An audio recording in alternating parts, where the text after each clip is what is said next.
అందరికీ నమస్కారం అండి. ముందుగా పోలవరం నియోజకవర్గంలో ఉన్నటువంటి ప్రజలకి,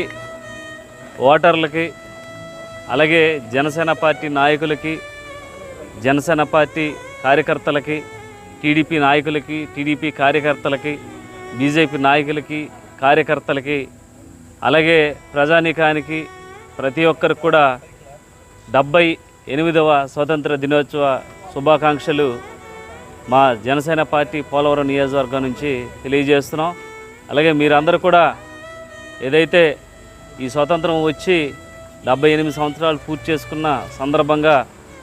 అందరూ కూడా ఈరోజు సుఖ సంతోషాలతో ఉండాలని, అలాగే మన రాజ్యాంగం ఏర్పడిన దగ్గర నుంచి కూడా మీరందరూ కూడా ఏదైతే ఈరోజు స్వచ్ఛందంగా కానీ ఎక్కడైతే ఆడపిల్లలు అర్ధరాత్రి రోడ్డు మీద తిరిగిన